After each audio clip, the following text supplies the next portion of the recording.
मी मागच्या वर्षी याच व्यासपीठावरून बोललो होतो की आपण अश्लील गाणी लावून घरात नाचतो का. गणपतीचा उत्सव करताना तो धार्मिक करायचा आहे, सामाजिक करायचा आहे, प्रबोधनपर करायचा आहे आणि त्याच्यात जल्लोष पण हवा. पण जल्लोष करताना तो हैदोस कसा होणार नाही याच्याकडे मात्र आपण सगळ्यांनी लक्ष दिलं पाहिजे. आपण सगळे देतच आहात. विरोध आवाजाला नाहीये, विरोध त्या अश्लीलतेला आहे.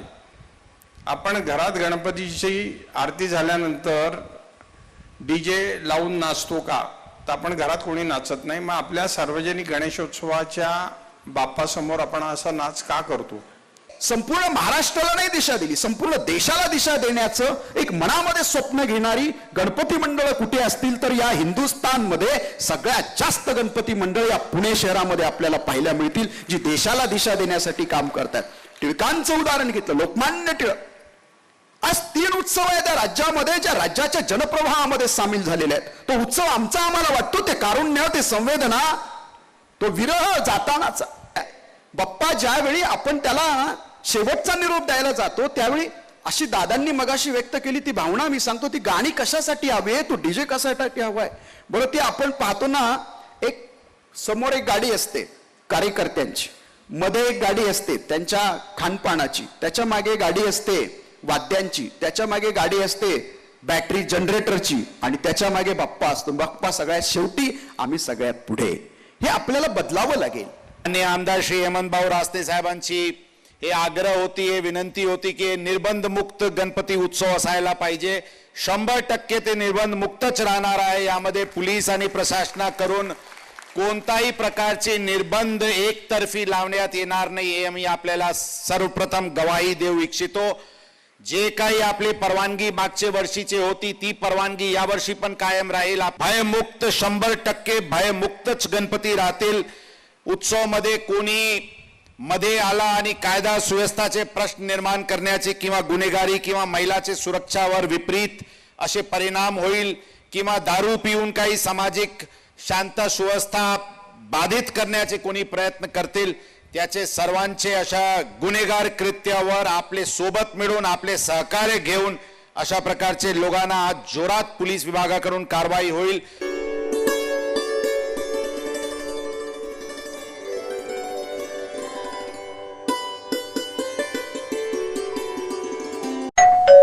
अहो उठा ना, ऑफिसला नाही का जायचं.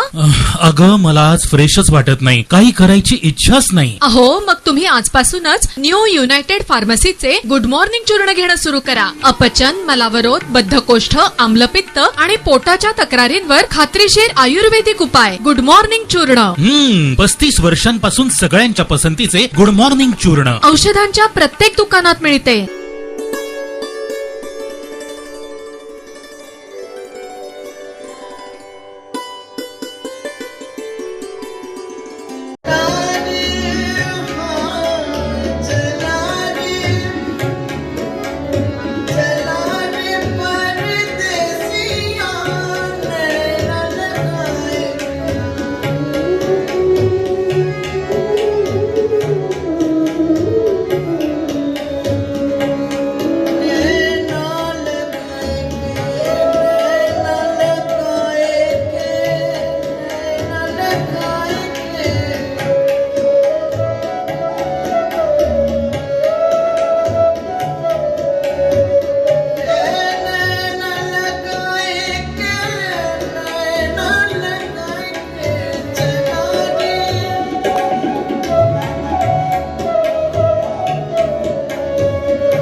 पण लक्ष लावून टाकला.